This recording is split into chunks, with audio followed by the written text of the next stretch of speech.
Centuries of human evolution, years of research and study on law, establishing rules to govern morally and ethically what is good and what is bad, what is right and what's wrong.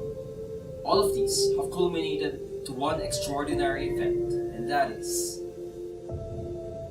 the Anti-Profanity Law. So hey guys, the Anti-Profanity Law, am I right? In my opinion, by far one of the dumbest laws ever invented. It's like somewhere up there around those weird laws that you see like abroad, where you can't say the word cheese in public, or you can't wear red pants on Thursdays, those kinds of laws. It's somewhere along those, it's somewhere in that list. So if you guys live in Baguio, or from Baguio, or at least updated on what's happening here in Baguio, you probably already know what I'm talking about. But if for some reason somebody's watching this and you're not from Baguio, which is weird because I don't really have that big an audience, today we're going to be talking about the newest law that was released by our beloved Mauricio Damogan, Mayor of Baguio City, called the Anti-Profanity Law. So from context, you probably already know what the Anti-Profanity Law is. So basically, it's a law that prohibits swearing and bad words. So just in case you were born in the past decade and raised in a private Catholic school with a priest as a father and maybe no friends, you already probably know what swearing is and what bad words are because you hear it almost all the time. Like there probably isn't a place here in Baguio City, and probably even the whole world, where there isn't somebody who knows what swearing is and how to swear, or actually does swear. Swearing probably integrated itself into the life of people so that it's something like, it's like a natural thing right now. My forehead is sweating like I live in Egypt. Yeah. Summer capital of the Philippines, guys. You heard it here, where the days are sweltering hot and the nights are really cold. Call it Baguio, or you can call it Egypt. Pretty soon people will probably remember Baguio less as the summer capital and more as the city where you swear and you lose, It's like one of those old YouTube videos where they say you swear or you lose, you know what I mean? Okay, enough side stories, let's get to the topic. We're gonna be talking about the Anti-Profanity Law here in Baguio and exactly why I disagree with it and why I think that it's a stupid law to be passed in the first place. So first and foremost, let's establish some parameters here. First, let's define what swearing actually means. So conventionally, swearing refers to bad words. And people know what bad words are. They're the words that you don't teach your children to say, but they eventually learn it, as they grow older from other people. Here in the Philippines, we have a lot of bad words, probably from the fact that everyone here is bilingual. Like we have Tagalog and English as our main languages, so we have bad words from both of those languages. So, we have a really wide array of swear words to use, and that's a lot of words that the city of Baguio just suddenly, banned away. You guys probably already know the conventional swear words and how all of them are banned. I am not exactly sure what punishment the city of Baguio will give to people who actually swear in public. But a recent article that I read on the Manila Bulletin, I think, said that students who swear can actually be expelled from the institution that they're in. And that's like so weird and dumb in my opinion. Like, why would you expel a student just because they swore? Like, we have so many problems in the society, and the first thing that they decide to fix is the issue about bad words. And they start by putting this insanely steep punishment. Like, if you say a bad word in the institution that you're in, you get expelled. My question is, who's even gonna monitor that? Like, say I'm in the school cafeteria and I go to the sales lady and I ask her something like, "Ma'am, magkano po yung piatos niyo?" Inflation ngayon pare, 35 yung piatos. Abahot, hangin ang mahal naman po.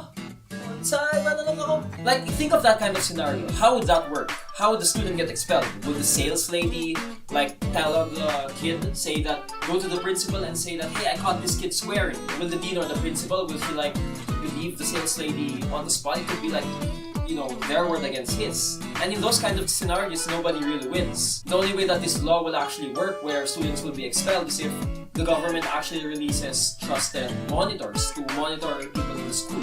And that kind of thing is just even more idiotic because you're wasting resources, just like they already wasted resources in passing this stupid law. There are two things I want to point out here, and both of them lead to one main idea, and my idea is that swearing is actually not bad. I understand that the law had good intentions. I read the law and what it entailed when it said that you go out and you see a lot of children already swearing like at the age of 4, 5, especially in computer shops. You see a lot of people cussing and cursing like it's a normal thing in their language, like it almost comes out of instinct. So I understand the good intention that the city of Baguio had in banning people from saying bad words. Like, I totally understand their point of view, but my point of view is that swearing is actually not so bad, and I'm gonna defend that with my two main points. The first main point I want to say is freedom, and the second main point I want to say is definition. So let's talk about freedom first. So I didn't study law, but I'm pretty sure that in the Constitution, somewhere there, it's written, freedom of speech.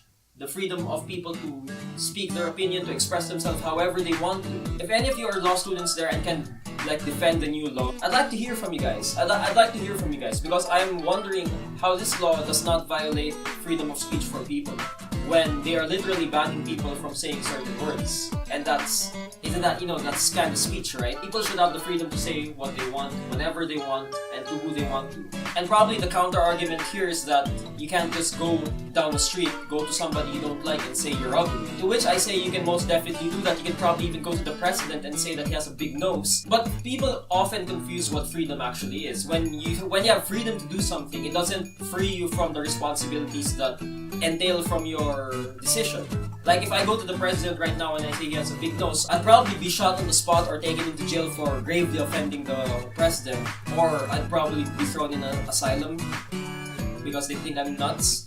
But again, those fall under responsibilities, or in other words, consequences of your decision. It works like this, alright? In the Bible it says that God gave you free will, that God gave you the freedom to do stuff, but it doesn't mean that God wants you to do bad things. That's why you still get punished. Even if you're free to do whatever you want, because you did it out of your own free will, you have to bear the weight of the consequences that, come from your decisions. But you are still free to do what you want. And that's the kind of freedom that we're talking about. We're talking about the freedom for people to say what they want, to say their opinion, and express themselves however the way they want. And sila na bahala sa mga consequences. Like, if somebody gets offended, it's their responsibility on how they're going to deal with that. If I went out in public and I yelled a lot of curse words and then a mother comes to me and says, "There are children here, you can't say that," and it's my responsibility to talk it out with the mother.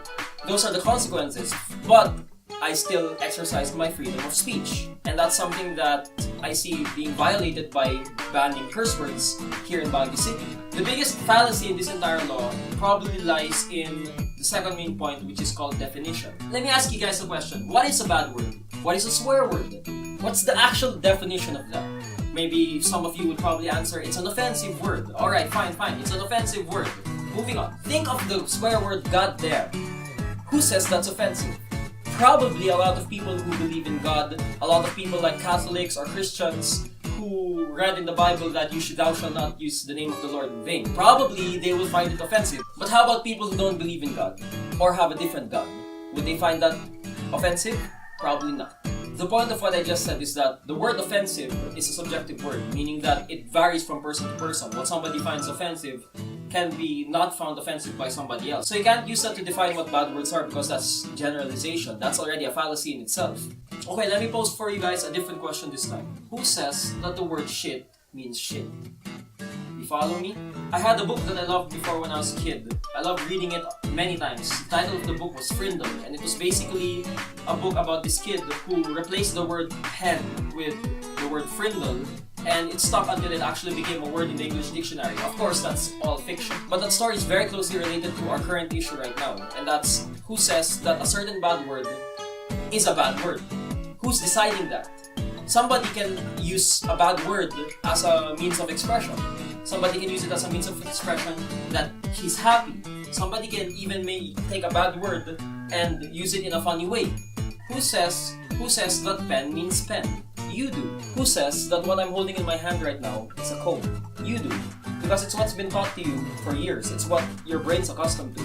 It's the definition that your brain knows. But what about people who are accustomed to a different term? Maybe they call it like a hair fork or something like that. Does that make them different? It doesn't make this different, it just makes the definition different, and that's something that bad words have a lot. People use bad words in different ways.